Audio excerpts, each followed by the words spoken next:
Welcome to this episode of the Talent Forge, where we are shaping the future of training and development. Today, I am joined by special guest Jim Bouchard. Welcome to the show, Jim. Hey, thanks, Jay. It's so good to be here. And hey, the future's now, right? The future is now. And Yeah. I want the audience to get to know you because your message, one of the big messages, and it resonated with me the moment I read it, keep it human. And I Mm, think a lot of us in talent development and HR sometimes forget about that. And I think this is going to be a great conversation. But let's get to know you a little bit. How'd you get into this talent development space? completely by accident. I love that answer, Jim. You don't know Yeah, it how was many people, I'm telling you, we've got to be at 50% of the really, participants in this show have said by accident, and that's my yeah, story too. So please tell me, yeah. share your story.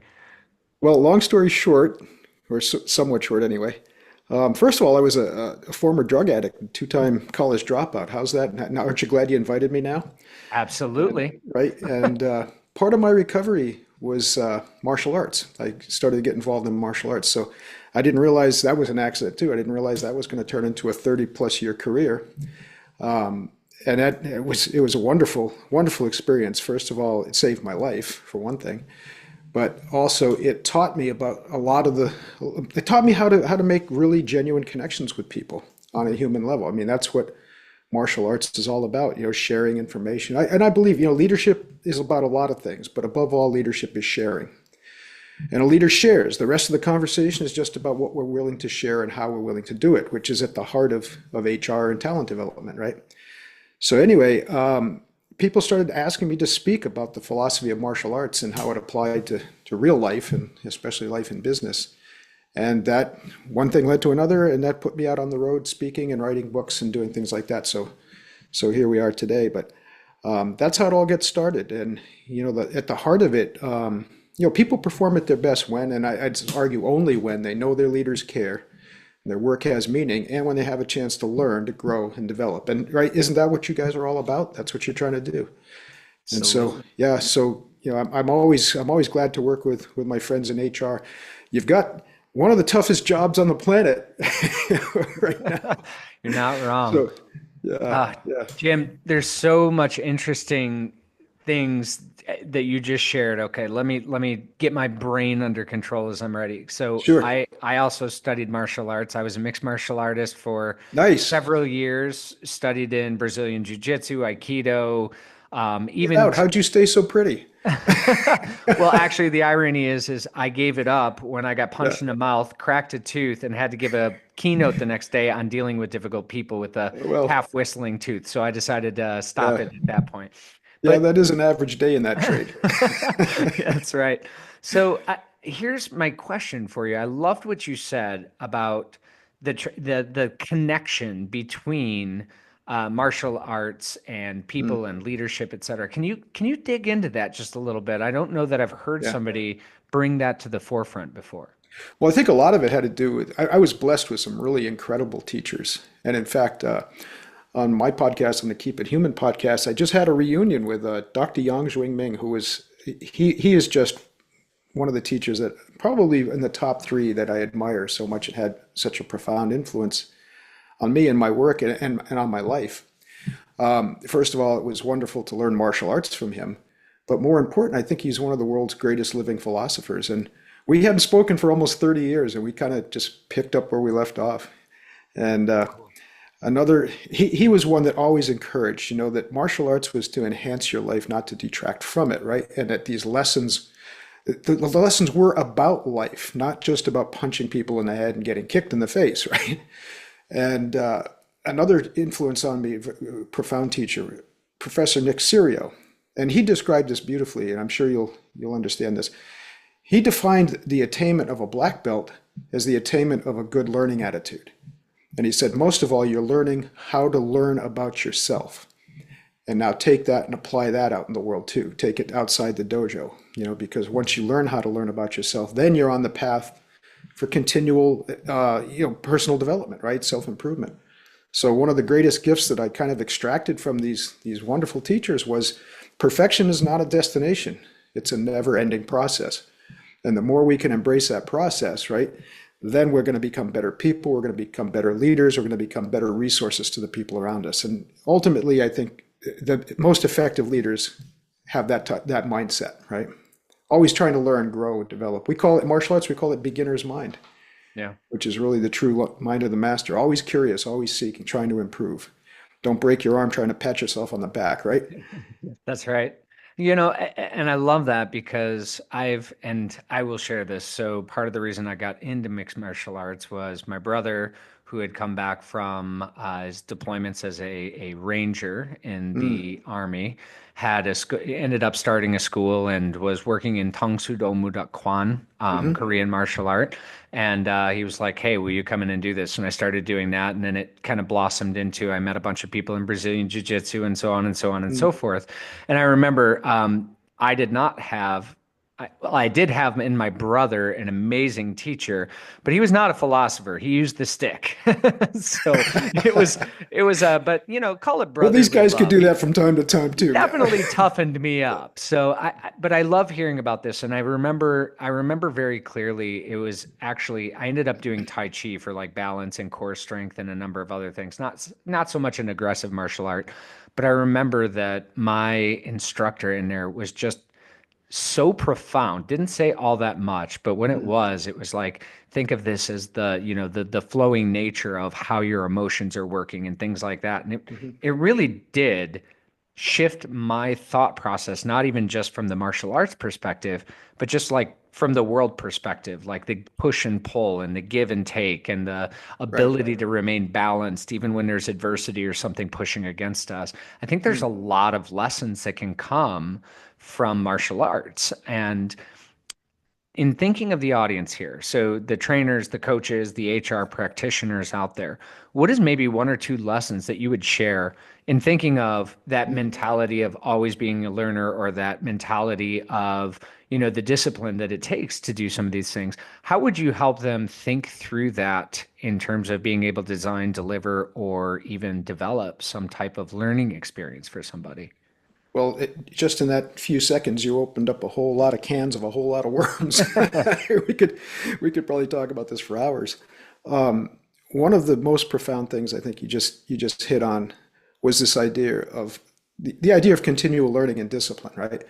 And that was one of another great gift that I got from my life as a martial artist. And I'll define that for people. Discipline to a martial artist is really the development, cultivation, and practice of meaningful and purposeful habits. And there's a lot of work done in psychology now about that, right? About the benefit of positive habits. That's part of the reason I share my experience as a drug addict, because I had to learn. Well, first of all, I used to think that was a really lousy resume for someone dealing with leadership. I came to realize it was a very useful one. Leadership is about transformation, right? Transforming ourselves, transforming our organizations, transforming the people around us. If we're not changing, we're dying in this environment. So it became a useful resume, and that who better to talk about transformation than someone who had to learn it in order to survive and stay out of jail, right? But along the way, I learned that part of that transformation process is to identify the negative habits that we fall into, and we all do, right?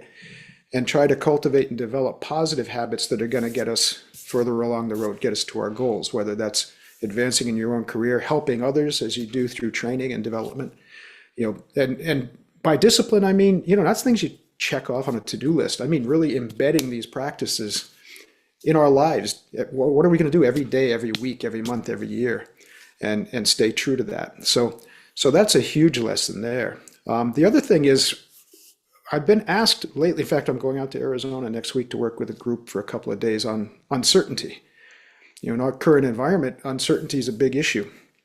And again, we learn that from martial arts, right? Martial arts is all about, the practice of martial arts is all about putting you in chaotic situations, isn't it? Particularly when Yeah. we're working with self-defense. We don't know what's coming. We don't know where it's coming from, right? That's part of the fun.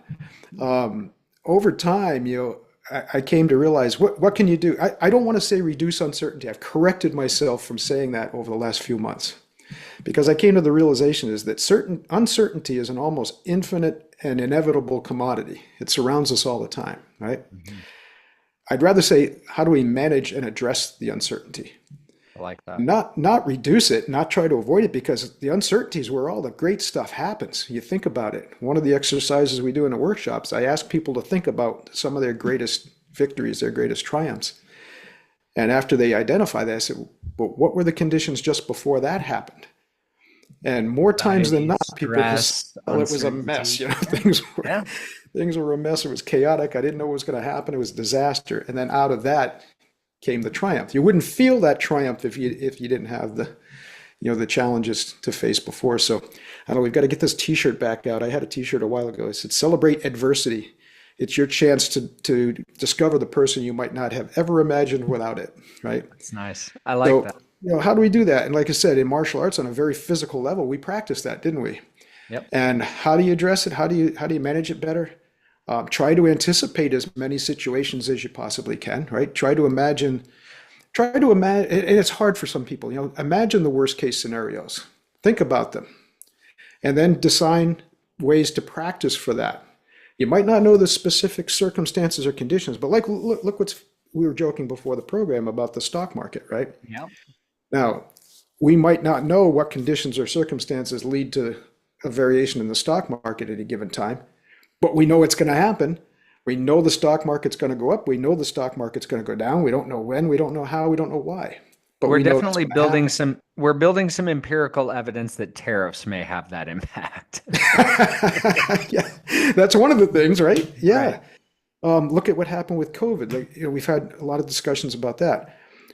I don't think very many of us predicted a global pandemic, but we can all think of situations where our cash flow was interrupted, where our supply chain was interrupted, things like that. So we can prepare for those things. And the more we train and prepare, then the more we become flexible and adaptable and comfortable with uncertainty. And we got to learn to love it. I mean, and as martial artists, I'm sure you practice jujitsu. I'm sure it's cool that your brother did this.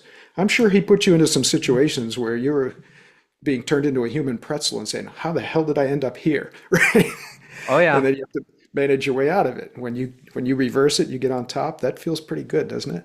It does. And what you're saying has so much wisdom behind it. So my background's in behavioral science, and one of the things that I try to express to any audience that'll listen to this is the difference between debilitating stress or anxiety Mm, and enhancing stress and anxiety, right? hmm. And as you said in your workshop, when you asked them what was your state right before this, they were Mm, in that state of anxiety or stress because right. what they were about to do matters and it has an impact. And Hmm. it's being able to kind of take control of that and use it as that motivating fuel. Yeah, when you are, and for those of you that are not in mixed martial arts, when you're in a vulnerable position and they call it grounded and pounded, which is what I was getting, where Yeah, it you're never on your happened to back me. Look. and an aggressor's on top of you, just raining down fire, Yeah. that's when a lot of people end up panicking. And when Hmm. we panic and don't manage it, well, you make a mistake, you throw your arms up, and the next thing you know, you're a pretzel. When you don't panic and you do what you've practiced over and over and over again, you might have a chance of getting out of there with your face mostly Right. intact, right? Right. So I love how you bring that into this space because it makes a lot of sense. And I We. learned not to panic under fire. Yeah. What are a couple of things that you teach? How do you help people grab control of that uncertainty? I Oh, that remember, word. Oh my yeah, I goodness. remember some of the things that I was taught that I think that this will be one of those. This is one of those things because every one of these trainers and Yeah. HR people that are listening have this moment of panic when somebody's coming into their office that they have to deal with, or when Yeah. they're standing up there and delivering a new training. So getting a hold of that uncertainty and managing it is essential. I love this conversation, Jim. So please, what are some ways that you would suggest that they kind of take control? Well, you just brought up that four-letter word, control, right? I'd rather emphasize power. You know, Okay. Philosophically, power is your ability or capacity to act or perform effectively, right? Control, that can be pretty elusive, huh? Yep. And like I said, especially I'm glad you brought up HR friends because you're right. Somebody walks into the office and we don't know what's going on with that person. We don't know the circumstances and conditions. We have to suss that all out. We may have very little control over any of those variables, right? Mhm. But what can we do? Can we rely on our training in response, especially like I said, you're a behaviorist, right? Can we train ourselves to listen attentively, actively? I'm summoning my Carl Rogers now, right? But to be able to respond to people in their space, in their time, to be most useful to them. That requires a lot of discipline. That requires a lot of practice, right? To reduce and but not eliminate, again, another four-letter word, fear. I Hmm. think too many people, they confuse that it's inevitable. We're going to be in situations sometimes where we panic. That, and that's a natural response, isn't it? I mean, it's something, it activates a lot in us. We just don't want to get stuck in that moment, not for very long, right? But if there was an explosion outside this door right now, I would panic it would be my first response. Now, how do I get that under control? Breathe, get your body back where it needs to be in order to respond. And we can train ourselves to do that quickly and effectively. And I'm not talking about in the martial arts ring or boxing ring right now. Right? We can do that in the HR office as well. And these aren't practices that should be a surprise to anybody, right? I mean, these are very popular practices now. The other part of it is empowering others, right? And again, especially in training and development, what are you really doing? What do people need to succeed? Are you helping them get to those resources? That's what we're talking about when we talk about empowering people. Now, remember, I just said power is your ability or capacity to act or perform effectively. And a little while ago, I think I said something about leadership being sharing, right? Hmm. Yet it's interesting how many people in leadership positions are hesitant to share power, hesitant to share authority. Yet these are the two things. First of all, neither of those things can grow or expand in any other way but by sharing them, right? When I help someone else become more powerful, when I help them get access to the resources they need to perform effectively, and I'm doing it for many people, sometimes as a leader or a manager, well, then I become more powerful. I'm able to do more. And a lot of times through the efforts of the people around it, people that trust in my leadership, right? So that's what we're really talking about there. So rather than power, control, and fear, some people, they talk about fearlessness. Geez, that's kind of dangerous. This is your area, so I would probably ask you. I think there are clinical descriptions for people who lack the capacity to be afraid. And I don't think that's a very healthy condition, is it?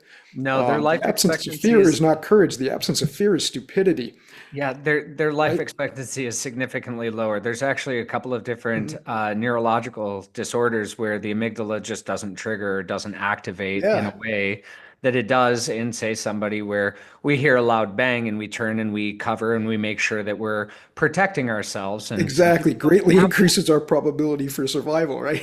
correct, correct. Hey, Yeah, we evolved that system for a reason.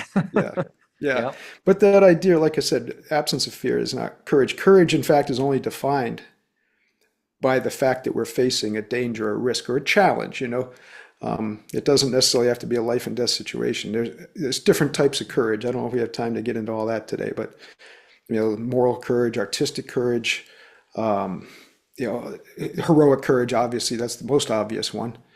But still, it's only defined because we're facing a challenge. So how we face our fears, how we respond despite our fears, that's really what we define as courage. So, well, in fact, we just did a session where a few of the people brought that up. They hadn't served the younger generations very well because they shield them from the risk, right? Mhm. And I said, no, exactly right. You have to expose if you want people to grow and develop. And if they didn't do it at home, you're going to have to do it in the office, right? But you got to provide opportunities where there is a chance of failure, where there is some risk. Of course, you want to manage that risk if you're responsibly running a company, but it needs to be there. You need to put people in positions where not setting them up for failure. That's a different thing. But where there's equal chance for failure and success. And hey, I didn't want to open that can of worms, but that whole I've got a hair across it about this whole idea of failure lately too. We've become so afraid of that. We were just arguing about scientific hypotheses. Like right now, if they come up with something, a scientific, like so let's just say they're testing a vaccine, and Mhm. they test and it doesn't work. That's not a failure, you see. That's part of the process of learning. And at the risk of, I didn't fail to invent the light bulb 10,000 times. I had yeah, 10,000 learning experiences that got me to the exactly. Yep. Exactly. And if we're not willing to do those experiments, then we're stagnant. And I don't know, Pliny the elder said it. Lao Tzu said it how many different ways. The only constant in life is change. If we're not willing to respond to that, we're in a whole lot of trouble, right? Yeah, Jim, you'll find this funny in regards to failure. Something put me down the pathway, and my brain sometimes is a bag of cats. So while neuroscience and psychology is my kind of primary areas, I got pushed down the road of ethology, which is studying animal behavior in its actual environment, in its actual language. And That is hearing cool. some of the tried experiments, like, for Mhm. example, trying to figure out how bees are able to do a dance when they come back to the hive to tell their fellow bees how far something is, what direction it is, how large the food source is. And hearing about one of the studies where they put a beehive on a turntable and the bees would return. And then when it returned, they would turn the turntable just a little bit to see if that threw off the direction and what aspect of the dance that ended up shifting. And I'm Hmm. sitting there thinking to myself, like, how many times do you have to fail in that experiment before you come to the conclusion that this one small Yeah. aspect is and so I love what you're saying. It's almost just this insatiable appetite of curiosity to get us forward, right? Like the Right, continuous, right. like, okay, what's No, next? and failure is part of the data set. And I'm not talking about negligent failure either. You don't want to promote people just making foolish mistakes or careless mistakes. That's not what we're talking about. We're not But going to learn from responsibly, those. right, testing ideas and moving them forward. And unfortunately, too, not to get into the politics of the day too much, right, but I think that's part of our challenge right now with our whole political environment is that we expect our political leaders to be infallible, Hmm. and any mistake that they make is instantly judged. I think the whole cancel culture kind of arose around that intolerance for failure, and yet none of us can escape it. Even if we try, we're not infallible, right? That's again, we're back into your world, but I don't think any psychological data supports the idea of an ideal infallible human being.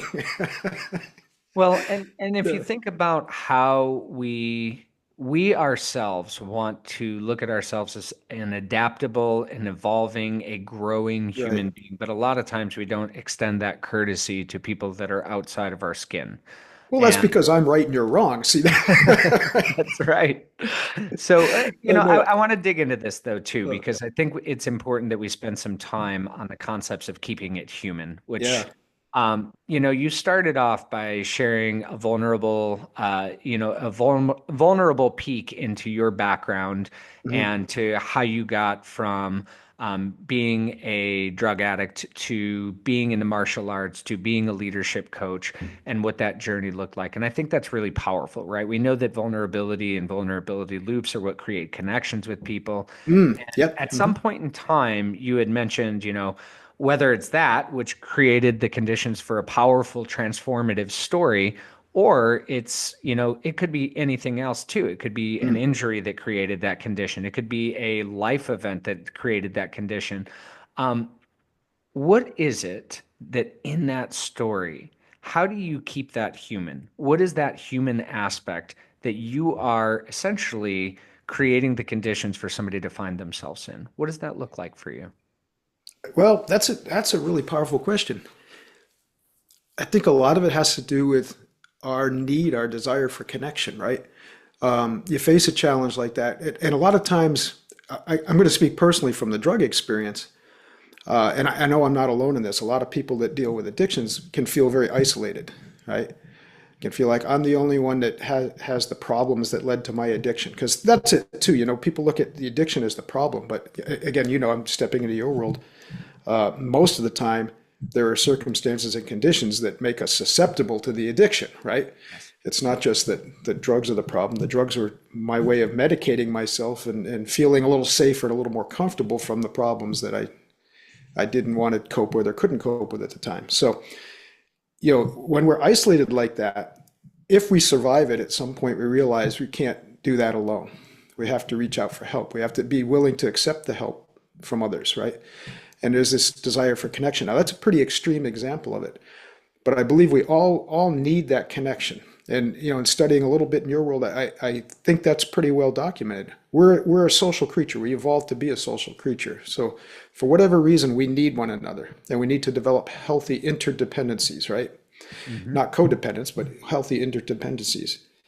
And so that's really what it is. That's what happens in a leadership relationship, right? We cultivate, in fact, kind of define a leader as this: someone with the ability to attract willing followers. Hmm. Which means there's, if you go on our website, you'll see the three key words that were emphasized all the time. In fact, it's the title of my last book, IEG, Inspire, Empower, Guide. I think you get the impression already. I'm not lollipops and puppy dogs here, right? Okay. These aren't just pretty words. It took a long time to reduce all this mishmash to what were the three most powerful disciplines that a leader can embrace. And I don't think we have time for this, but I'd argue that everybody's a leader. And why? Because you inspire somebody, you touch their heart, not just their heads, right? You empower people around you, whether you realize it or not. You get them things they need in order to fulfill their needs, their goals. And we all guide somebody. I work with incarcerated kids, and it's funny because I joke with them a lot. I share that philosophy with them. I say, some of those kids are really good at inspiring, empowering, and guiding their peers. We got to channel it in the right Which direction. direction? Sure. But yeah, these things can be used for evil as well as for good.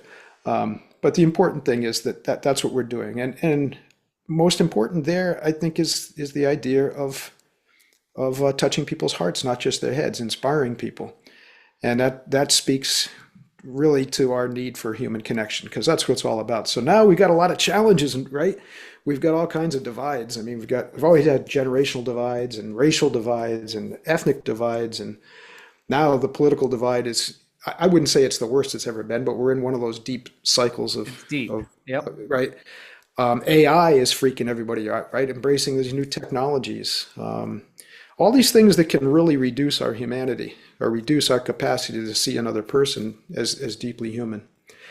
And I'd argue again, this is one of those ages where, hey, great people are going to rise out of this, because the more, I think, more people pay attention to the importance of the human connection. Because what's the point of all this stuff? Especially technology is an easy one to wrap around, right?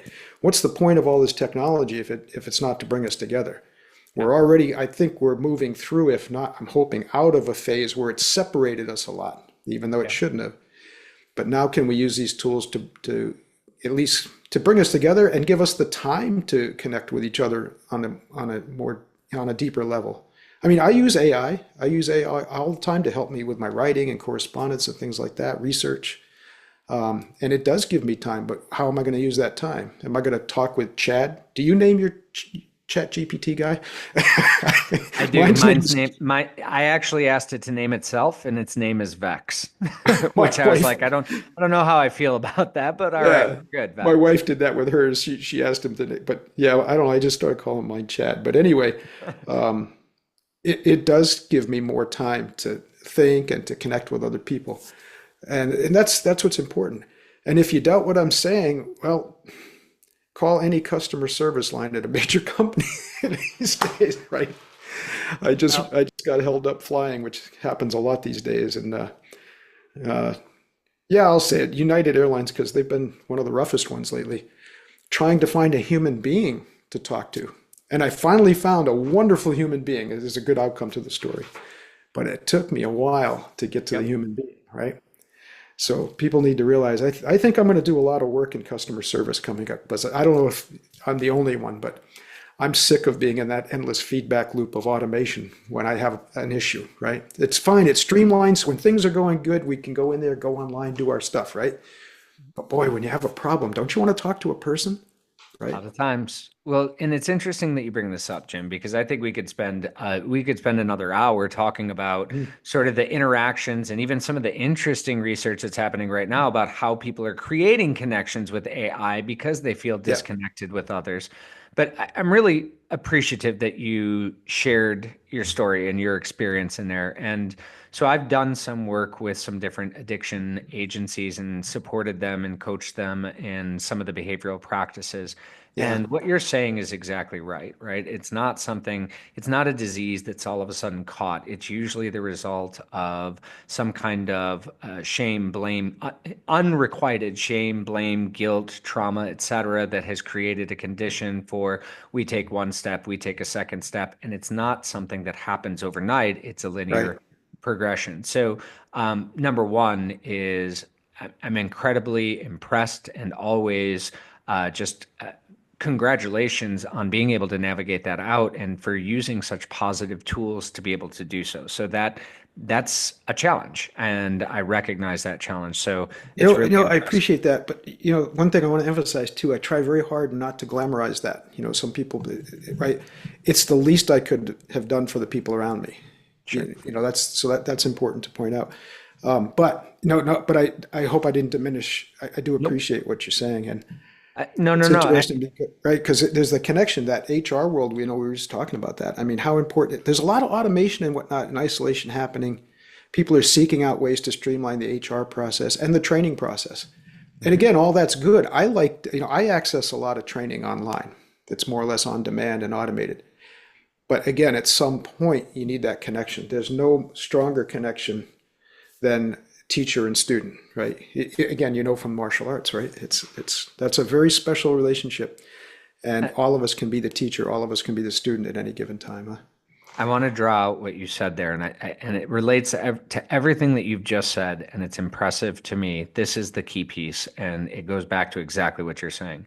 You said it was the least I could do for the people around me, and it Mm, is about that connection. And there's such a power in, I could go into the science of our evolutionary biological imperative for our drive to bond. It's part of our behavioral elements program. We measure that. We try to better understand. Some people have a much stronger need for connection and bond than other people, and we're looking at part of the reasons why. But with that, in that oxytocin circuit that's just built into the brain, where we mm. feel good when we do something good for somebody that's within our network, Yeah. I hear that being reflected in a lot of what you say, whether it's the leadership side of things, whether it is the coming out of addiction and doing it as for the greater good, whether it is coaching, mentoring, or et cetera. That connection piece seems to be at the core of all that you're doing.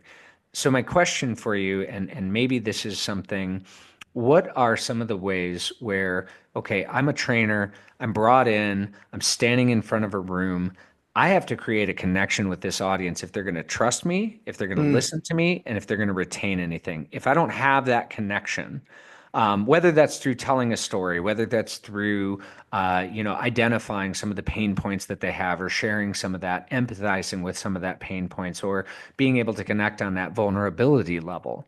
What are some ways that we can really, and I don't want to say that we can demonstrate our humanity. I don't want to say that we can come off more human because that sounds like almost robotic, but what are ways that we can Yeah, really yeah. demonstrate our humanity and create the conditions, right? I can't just go, Jim, we're going to connect and you're going to love it, right? That's not Or exactly or how I'll it kick you works. in the head, right? Yeah, right. But how can we better facilitate Yeah, space yeah. for connections, whether we're in leadership or whether we're in a training room? What are your thoughts on that? That's a really neat thing to explore, and it's this is a point of differentiation. Although I can't say I originated it because the teachers who influenced me the most were people who taught this way, right? First of all, it's teaching with questions and it's listening. I think too often, and I get it, and I was guilty of it for a long time. I get paid to speak, and I know a lot of times people want to hear something. They want to hear the story. They want to hear some of that stuff at first, and that's okay. That's cool. But as quickly as possible, and in workshops, I usually start right off with this, is asking some questions and listening to them, right? Hmm. And I think sometimes the broadest questions are the most powerful. Sometimes people design questions that are very focused, but a focused question, again we're back into your world, right? Sometimes when we're asking focused questions, it's because we're trying to elicit a certain response, or we're trying to narrow that response to something that we're trying to research, right, or find out about. When we ask broad questions sometimes and let people talk, first of all, that's the best way to connect with somebody, right? I'm not going to connect with you if I walk in the room. We say we're at a social event and I walk in the room and I start bragging all about me and what I do. What's your response going to be? You know, it's not likely going to be, oh, geez, I like Jim. He's a good guy. You know, it's likely to be, who's that moron who just wants to talk about himself? And it's no different in any of the relationships that we have, especially as leaders and as managers, as HR people. If I can sit and listen actively. Hey, if you don't care, don't bother. We should qualify that, right? There's Hmm. plenty of people who try to fake it. And this is one place where you can't fake it till you make it because people feel it right away. But if you listen attentively and you ask people, good, strong, broad, open questions about their situation in their life and let them talk for a while without judging them. And I know that's something that's now, it's kind of de rigueur with therapeutic practice, right? You don't want to jump in and start judging them and start solving their problems. The more they talk, the more those problems will be revealed. And 9 times out of 10, the person discovers some solutions on their own. Yep. And then they own them, right? Yep. And by doing that, and I found this, like I said, particularly in a workshop format, the less I talk, the more I provide an environment and facilitate an environment where they're talking and sharing, the more they think I'm the genius. you know, Isn't that when we funny get how that together, they say, works? I didn't say anything. You guys figured it out, right? And the more we learn, the less we The talk, the more we more we learn. learn. But Yep. you do, I'm going to caution this because in a leadership position, when you have let's differentiate, when you're a good leader in a position of authority, because those are two different things. Leadership has nothing to do with rank, title, or position of authority. But let's talk about that. You know, that you are an HR director, you're an HR, you're a training director, you do have responsibility in the hierarchy of your organization. All right. Then you have to be particularly sensitive to the fact that yeah, providing that environment and support has to be authentic. You have to care, all right? And you have to show people that you do. And part of that too, and here we're back to that connection question again. If you make a promise, if in the process of this interaction and you're listening and you say to somebody, hey, look, I think I can empower you in a certain way. I'm using a little, you wouldn't say it that way, but I can provide this resource where I can spend some time that I can guide you. Well, then you better damn well do it. Yep. If you don't follow up on that and or be honest with people and say, hey, you know what? I don't know that the organization's needs and your needs are in alignment right now. Maybe there's a different way we have to go. Maybe it's even that you part ways. Okay. But that authenticity will be, even if it's not for that person, it'll be admired and respected and appreciated by the other people around it, right? Yeah. If you just consent to all demands, now that doesn't work very well either, does it? No. So it's complicated. I mean, you asked some cool questions, and we could dig in for hours on these things. But that's it in a nutshell. So building those connections, let's reduce it. Martial artists tend to be reductionist, don't we? That's right. Okay. Listen with your heart, not just your head, right? Be Well, willing to engage people face to face. Try not to let things get in the way. Our ability to connect is more natural than I think a lot of people will let on. Let them talk about themselves more than you talk about yourself, right? Let them talk. And what I mean by this ability is more natural. I think we can impede it in a lot of ways, maybe not intentionally. If we're open to the process and we let things happen organically, we keep it focused in a business sense, right?